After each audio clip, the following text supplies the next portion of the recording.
요한복음 11장 3절, 5절, 6절 말씀 제가 읽도록 하겠습니다. 3절. 이에 그 누이들이 예수께 사람을 보내어 이르되 주여 보시옵소서 사랑하시는 자가 병들었나이다 하니. 5절입니다.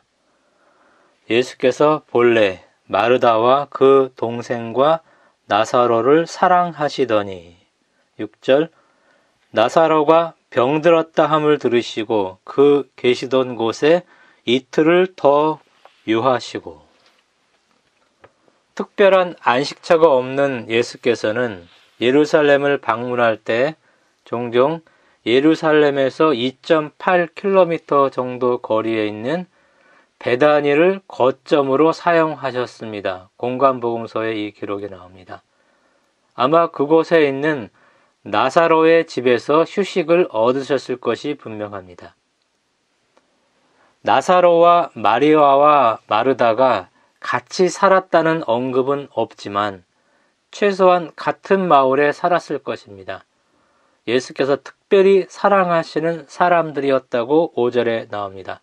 그러나 나사로가 병에 걸리게 됩니다.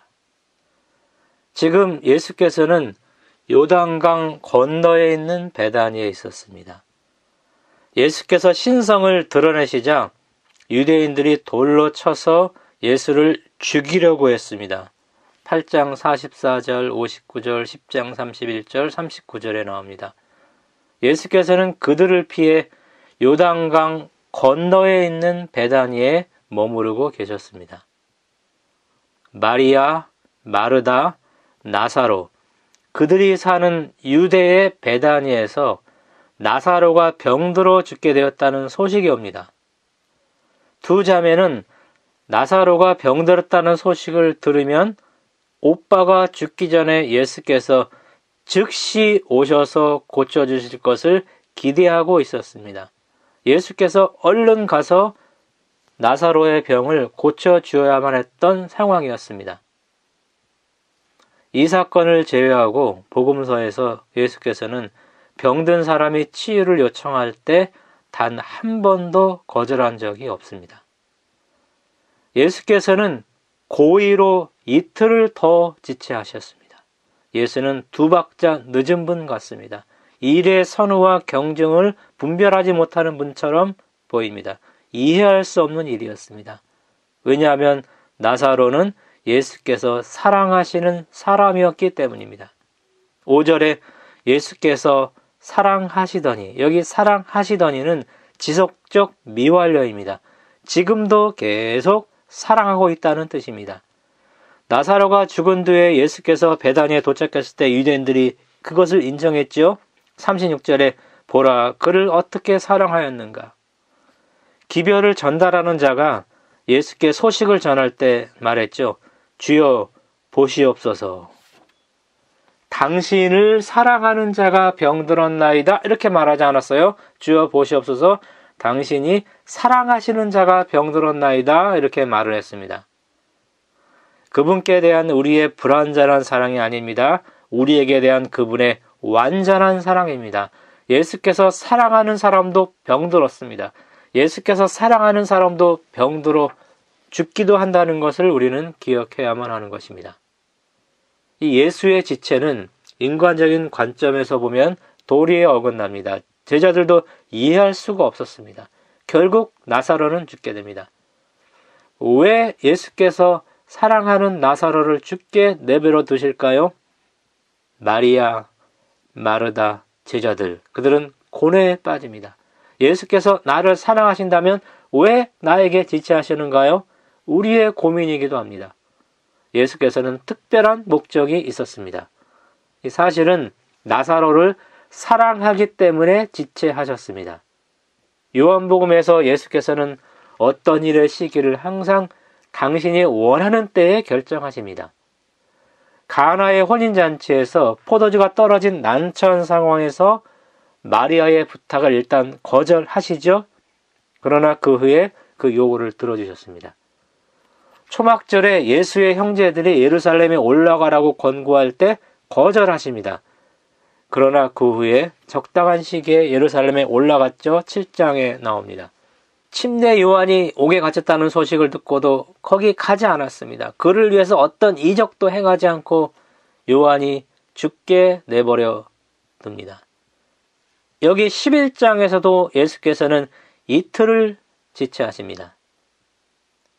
우리는 우리의 방식대로 우리에게 적절한 시간에 예수님이 행동하도록 설득하면 안 되는 것입니다. 지금 우리에게 예수께서 지체하신다면 그만한 이유가 있는 것입니다. 예수님이 사랑하는 나사로가 병들어도 죽게 내버려 두었잖아요. 그만한 이유가 있었습니다. 지연신학이란 용어도 생겨납니다. 기도 응답이 지연될 때 예수께서 나를 사랑하신다는 것을 여러분 꼭 기억해야만 합니다. 15절, 40절, 42절에 보면은 예수가 부활이고 생명임을 믿게 하려고 지체하셨다. 이렇게 우리가 유추해 볼 수 있습니다. 이 사람들, 특별히 제자들에게 예수께서는 자신의 신분을 가장 명확히 나타내는 표적을 행하시기 위해서 지체하신 것입니다. 결국 그들로 믿게 하려고 지체하신 것입니다. 사람들, 제자들, 마리아, 마르다, 나사로를 위해서 지체하신 것입니다. 그들을 더 사랑하기 때문에 지체하셨습니다. 우리를 더 사랑해서 지체하십니다. 우리가 구하는 것보다 더 큰 것을 주시기 위해서 지체하십니다. 우리는 이것을 머리로는 알아도 그 과정을 인내하지 못하고 힘들어합니다. 이것이 오늘 우리의 연약한 모습입니다. 이제 예수님은 죽은 나사로를 살리기 위해 베다니로 갑니다. 큰 표적을 행해서 그들에게 믿음을 줄 기회로 만들게 됩니다. 제자들은 이것을 깨닫지 못했습니다. 나사로를 살리려면 나사로가 죽어야만 했기 때문에 예수께서 지체할 수밖에 없었던 것입니다. 나사로의 집은 예루살렘 근처 베단이라고 1절에 나와 있습니다. 지금 예수가 계시던 곳은 어디인가요? 요단 동쪽 베레아 지역에 있는 요단 건너 베다니일 것입니다. 요단 건너 베다니의 정확한 위치는 수수께끼입니다. 그곳에서 베다니까지의 거리가 얼마인가요? 왜 예수께서 지체했는가요? 세 가지 추측성 해석이 있습니다. 첫째는 전통적인 해석입니다. 예수가 계시던 곳에서 나사로의 집까지를 하루길로 봅니다. 그렇다면 기별제가 오는데 하루, 예수가 이틀을 지체, 나사로가 죽은 것을 전지 능력으로 아시고 가는데 하루, 모두 4일 걸렸죠. 그렇다면은 예수께서 도착했을 때 나사로가 죽은 지 이미 4일입니다. 그러면 나사로는 소식을 전할 사람이 베다니를 떠나자마자 혹은 아마도 예수께서 소식을 접했을 때쯤 죽었다는 것입니다. 예수가 기별을 듣고 즉시 떠났어도 나사로가 죽었다는 결론입니다. 두 번째 결론은 전통적 해석과는 좀 다르게 이해합니다. 나사로가 있는 베다니에서 요단 건너 베다니까지의 거리를 150km 정도, 그렇다면 4일 거리로 계산합니다. 당시 건강한 사람의 하루길을 대략 40km 정도로 봅니다. 그렇다면 전지하신 예수께서 나사로가 죽기까지 이틀 기다렸다가 신적 지식으로 나사로가 죽은 것을 알고 즉시 출발해서 가는데 4일 걸렸다는 기록입니다. 세 번째 견해는 제가 지지하는 견해입니다. 베레아에서 베다니까지는 하루길입니다. 기별자가 베다니에 소식을 전하고 돌아왔습니다. 그리고 조금 후에 나사로가 사망한 것이 분명합니다. 왜냐하면 6절에 예수께서 이틀 지체하셨지요. 그리고 예수께서 나사로가 있는 그 마을로 가시면서 그것이 하루길이지만은 분명히 예수께서 사람들을 치료하고 또 복음을 전하고 봉사하면서 왔기 때문에 하루길이지만은 이틀이 걸려서 베다니에 도착했을 것입니다.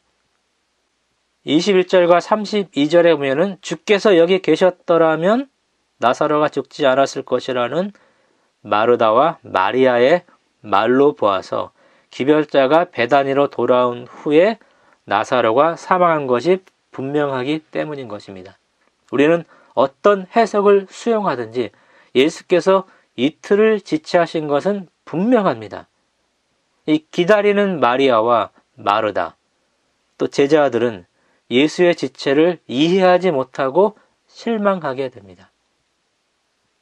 미슈나에 보면은 3일 이내에 시신을 확인해야 한다는 규정이 있습니다. 3일이 지나면 부패합니다. 장례가 곤란해집니다. 그래서 이스라엘 관습은 죽은 당일에 장사를 지냅니다.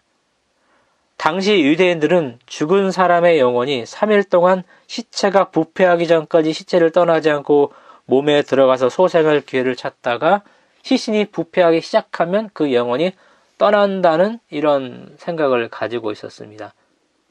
3일간의 애도 기간이 지나면 다시 살아날 희망이 전혀 없는 것입니다. 이미 4일이 지났다면 그 몸이 부패하기 시작했습니다. 그의 죽음을 누구나 인정할 수밖에 없는 상황이었습니다. 이런 상태에서 예수께서 나사로를 부활시킨다면 그 누구도 그 능력을 의심하지 못합니다. 그래서 예수께서 이틀을 더 지체하신 것입니다. 더 일찍 올 수가 없었습니다. 마리아와 마르다가 원하는 시간대에 왔다면 나사로를 치료한 정도로 끝났을 것입니다. 예수께서 가장 빨리, 가장 정확한 시간에, 가장 효과적일 때 오신 것입니다. 우리의 기도가 이런 방식으로 응답이 되는 것입니다. 엘리야가 사르밧 과부의 아들을 살린 것, 엘리사가 수넴 여인의 아들을 살린 것, 베드로가 도르가를 살린 것, 바울이 유두고를 살린 것, 예수께서 야이로의 딸을 살리고 나인성 과부의 아들을 살린 것, 이것은 모두 죽은 당일에 일어난 일이었습니다. 그러나 이미 썩어서 냄새나는 나사로의 경우는 달랐습니다. 죽음은 인간의 가장 어려운 문제입니다. 요한이 선택한 7개의 표적 중에서 마지막 표적은 사실은 최고의 표적입니다. 나사로의 부활을 통해서 예수께서 생명을 주관하시는 메시아라는 사실을 드러낸 것입니다. 25절, 26절에 나옵니다. 이 표적으로 예수는 자기 신성의 마지막 증거를 보여주신 것입니다. 인간은 죽음을 끝으로 봅니다. 그러나 예수께서는 죽음을 잠으로 봅니다. 11절에서 14절에 나옵니다. 부활이요 생명이신 예수를 믿는 자들에게 마지막 날 부활의 때가 있기 때문인 것입니다. 내가 기도하고 원하는 것이 지금 이루어지지 않는다면요, 그만한 이유가 있어서 지체되는 것입니다. 그들이 이해 못했던 것처럼 우리도 지금 이해를 못합니다. 하나님의 뜻에 전적으로 맡길 수밖에 없는 것입니다. 예수께서 이 땅에 오신 목적은 죄로 죽을 수밖에 없는 사람을 살려서 영생을 주시기 위함이었습니다. 부활이요 생명이신 예수를 믿는 신앙, 이 신앙은 죽음을 초월하고 현재의 어려움을 견디게 합니다. 예수가 지금 현재 나의 생명의 주인이심을 경험하고 확신하면서 우리는 살아가야 하는 것입니다. 4절과 40절에 보면은 하나님의 영광을 나타나기 위해서 지체하셨다, 이렇게 말합니다. 첫 표적은 결혼식에서 있었습니다. 마지막 표적은 장례식에서 있었습니다. 결혼식에서 표적을 통해서 2장 11절에 보면은 영광을 나타내셨다. 마지막 표적에서도 영광이라는 단어가 나옵니다. 영광이란 이 단어는 2장과 여기 11장 인클루지오를 형성합니다. 그래서 14장부터 21장까지의 영광의 책으로 넘어가는, 이렇게 전환하는 역할을 해준다. 어떤 학자가 이런 표현을 적절하게 사용했습니다. 2장 6절에 나오는 돌 항아리, 11장 39절 41절에 나오는 무덤을 막은 돌, 이 돌도 인클루지오를 형상한다고 볼 수 있을 것입니다. 하여튼 예수께서는 어려움, 난처한 상황, 죽음까지도 영광을 위한 것으로 전환할 수 있습니다. 이 기적은 사실 가장 힘든 상황에서 일어나는 것입니다. 그러므로 믿음은 가장 믿기 힘든 상황에서 드러난다는 것입니다. 이 4절에 보면은 예수를 믿는 사람이 병 걸려 죽으면은 그것은 부활할 병으로 죽은 것입니다. 예수 믿는 사람이 병에 걸리고 그 병으로 하나님의 영광이 드러난다면 그것은 영광병으로 돌아가신 것입니다. 병에 걸렸음에도 믿음을 지키다가 돌아가셨다면, 그리고 그 사람의 믿음이 타인의 믿음에 좋은 영향을 주었다면 그것은 영광병으로 돌아가신 것입니다. 그러므로 그 불행으로 예수를 믿게 된다면 그 불행이 복이 될 수 있는 것입니다. 이 요한복음에서 영광은 십자가와 아주 불가분의 관계가 있습니다. 십자가에서 하나님이 영광을 받으셨습니다. 하나님의 품성이 어떠함이 십자가에서 드러났습니다. 나사로의 부활 사건 이후에 유대인들이 예수를 죽일 계획을 구체적으로 세우게 되기 때문에 이 사건은 십자가로 직행하는 길이 됩니다. 그래서 하나님의 영광이 드러나는 그런 사건의 결정적인 계기가 됩니다. 요한복음 11장에서 예수는 사람의 최대의 문제인 죽음을 극복하고 부활과 새 생명을 주시는 메시아라는 사실을 드러낸 것입니다. 이것 이외에 더 이상의 계시가 없습니다. 이 표적으로 예수께서는 그분의 사업에 마침표를 찍으셨습니다. 그리고 결국 십자가에서 하나님의 영광을 드러내셨습니다. 예수께서는 하나님의 영광을 위해서 나사로가 죽기까지 지체하신 것입니다. 술 맡은 관원장이 요셉을 2년간 기억하지 못했습니다. 요셉이 바로 풀려났다면은 그는 보디발의 집에는 갈 수가 없었습니다. 보디발의 아내가 잘못을 인정하면 보디발의 실수가 인정되기 때문입니다. 요셉은 다른 집 노예로 가거나 숨어 살거나 야곱에게 돌아갔을 것입니다. 만약 야곱에게 돌아갔다면 야곱의 집에 난리가 났겠죠.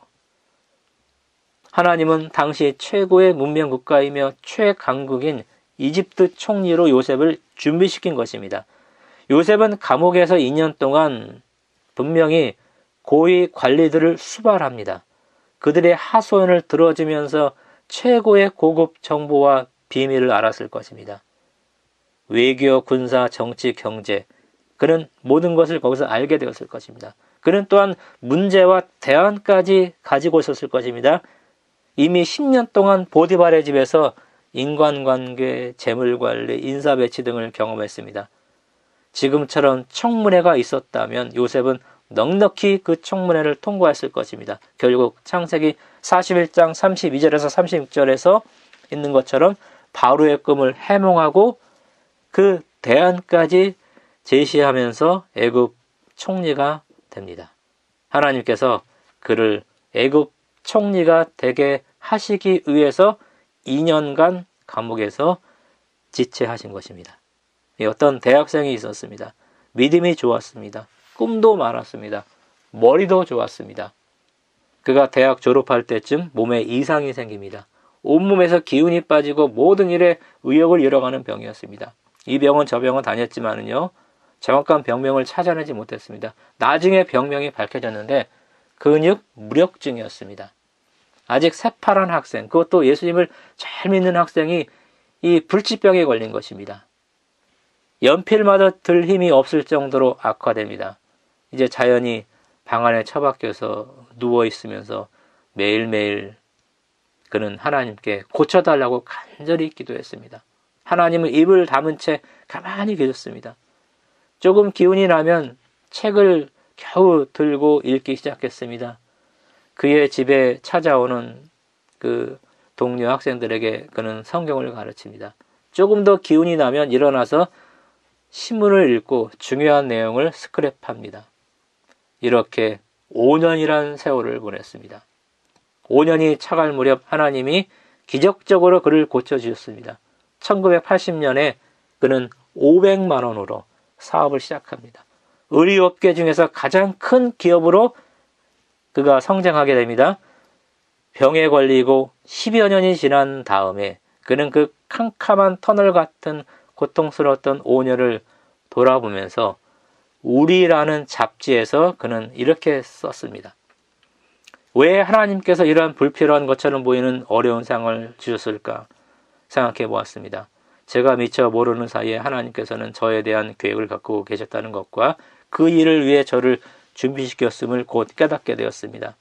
성공적인 기업을 경영하기 위해서는 두 가지 준비가 꼭 필요했습니다. 한 가지는 기업을 하나님 뜻대로 정직하게 경영할 수 있는 신앙적 준비고, 또 한 가지는 여러 방면에서 많은 사람을 이끌어 갈 수 있는 광범위한 지식을 준비하는 것입니다. 하나님은 병중에서 이 두 가지를 준비시켰다는 사실을 깨닫게 되었습니다. 5년 동안 읽었던 책과 모든 자료가 그 뒤 10년 동안 회사를 경영하는 데 꼭 필요한 기본적인 재산이 되었던 것입니다.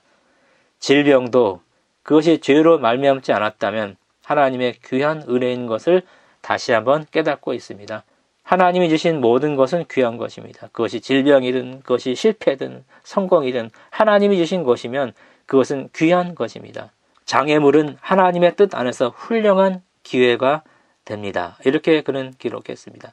그는 2019년까지 39년간 이랜드 그룹을 경영했던 박성수 회장입니다.